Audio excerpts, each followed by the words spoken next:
हमारे चैनल को सब्सक्राइब करने के लिए सब्सक्राइब के इस बटन को ऐसे दबाएं, फिर नोटिफिकेशन पाने के लिए इस बेल आइकन को ऐसे प्रेस करें और नोटिफिकेशन को ऑन कर लें। धन्यवाद।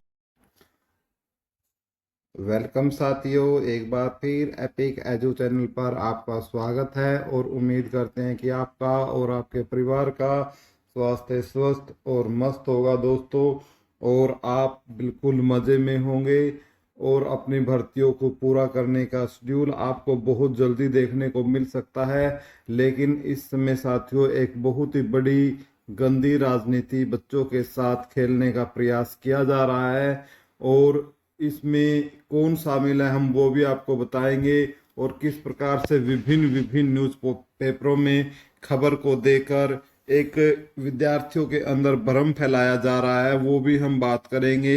ग्रुप सी और डी भर्तियों पर बात करेंगे, किस प्रकार 53,000 भर्तियां कौन सी रद्द हुई है उन पर भी हम बात करेंगे साथियों। लेकिन वहां पहुंचे उससे पहले आपसे रिक्वेस्ट है, यदि आप चैनल पर पहली बार आए हो तो चैनल को सब्सक्राइब कर लो और वीडियो को ज़्यादा से ज़्यादा लाइक और शेयर ज़रूर करें ताकि इन्फॉर्मेशन सही तरीके से जा सके। तो दोस्तों, जैसा कि पता है कि 5 अंकों के फैसले पर जो 5 अंकों का जो फैसला था वो ठीक है, और साथ में LPA 1037 ठीक है, इसके ऊपर जो फाइनल जजमेंट थी वो आ चुके हैं। 5 अंकों का फैसला, 5 अंक जो है सभी भर्तियों से हट चुके हैं। साथ के साथ जो LPA 1037 थी वो आपकी डिसमिस हो चुकी है ठीक है, और जो आपका जजमेंट है वो लिखित जजमेंट भी आपका आ चुका है, और उस पूरे जजमेंट को हमने आपके चैनल पर उसको अपलोड किया है, लाइन टू लाइन हमने उसको एक्सप्लेन किया है। अब कुछ जैसे प्रिंट मीडिया है साथियों, आपको पता है ये मैं आपको कुछ प्रिंट मीडिया की दिखा रहा हूँ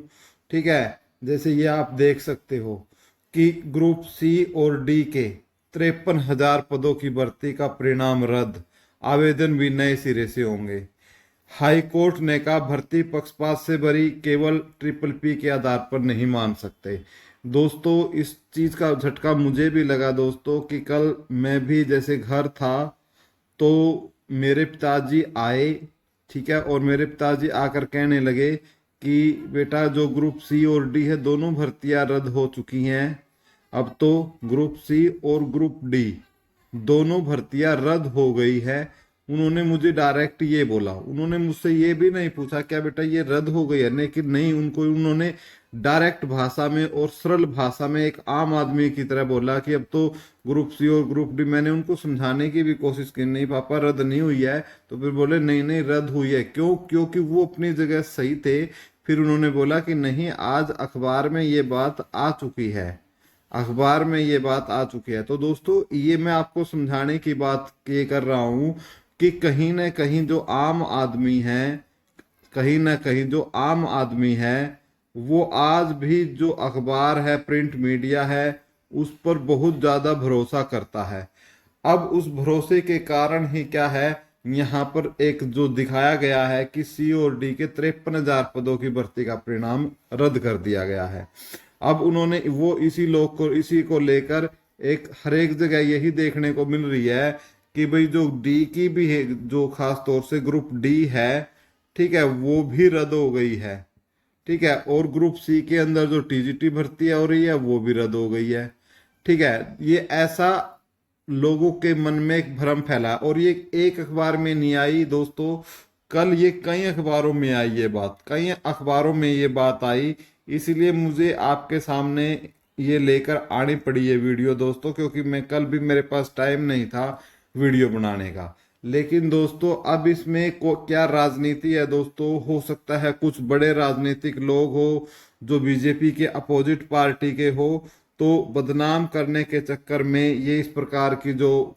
प्रिंट है वो छपवाया हो ठीक है। हालांकि कुछ जो बातें हैं इसमें सामाजिक आर्थिक आधार पर जो अंक दिए जा रहे थे उनके बारे में भी एक्सप्लेन किया गया है, तो कुछ बातें इसमें सही हैं ठीक है, यानी 50% बातें इसके अंदर क्या है, सही है, और 50% बातें इसके अंदर क्या है, आपकी गलत है ठीक है, तो इसलिए साथियों अब आपको सही बात का पता होना बहुत ज़्यादा जरूरी है। ठीक है, मैं आपको बता देता हूं कि यदि आपने जजमेंट पूरा नहीं देखा है तो आप जजमेंट पूरा पढ़ सकते हैं या हमारे चैनल पर देख सकते हैं। जजमेंट में ये साफ लिखा हुआ है, बिल्कुल साफ और क्लियर भाषा में लिखा हुआ है कि जो ग्रुप डी है और जो टीजीटी भर्ती है, इनके री एग्जाम नहीं होंगे, इनके री एग्जाम नहीं होंगे, इनकी भर्ती पर कोई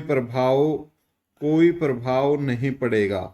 कोई प्रभाव नहीं पड़ेगा। ये जो कि जो जो एग्जाम है उसी बेस पर जो इनका ये भर्ती पूरी की जा सकेगी। ये बात जजमेंट में साफ लिखी हुई है। लेकिन इसके अलावा जो एग्जाम है, चाहे ग्रुप 56-57 है, ठीक है, चाहे ग्रुप 1 या 2 है, इनके क्या होंगे, री एग्जाम होंगे।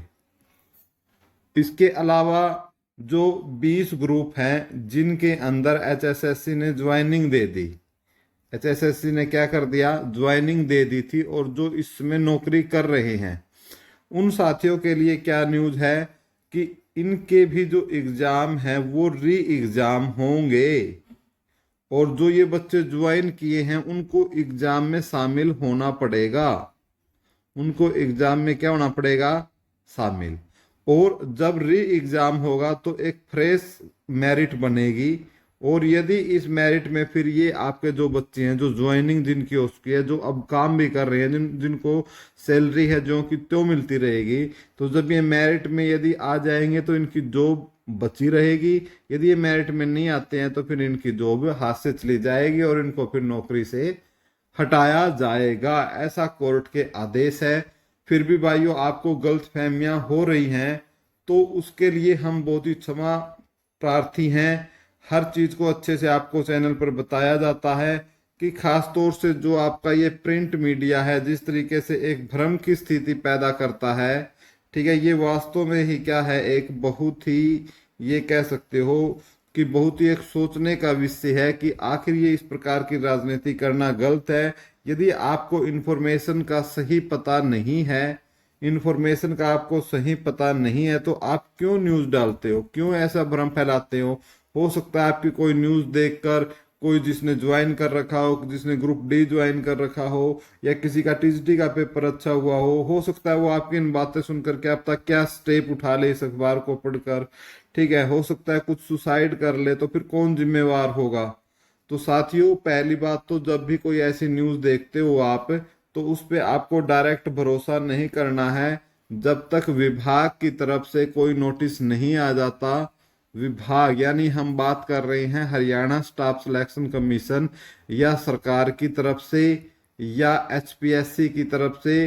कोई नोटिस नहीं आ जाता, तब तक आपको किसी भी इस प्रकार की जो न्यूज़ है उन पर विश्वास नहीं करना है। और रही बात इसकी, तो आप पूरी की पूरी जजमेंट है वो आप देख सकते हो, उसमें स्पेशल एक पॉइंट बनाकर बताया गया है कि ग्रुप डी भर्ती जो की त्यों रहेगी। तो साथियों एक आपको ये अपडेट देनी थी, जो ग्रुप डी वाले और टीजीटी वाले भाई बहन हैं उनको नहीं डरना है, आपके उसी एग्जाम के बेस पर और उसी तरीके से आपके भर्ती होगी, और जिनको ज्वाइन हो चुका है उनको कोई खतरा नहीं है। जय हिंद साथियों, जय हरियाणा साथियों, जय श्री राम साथियों।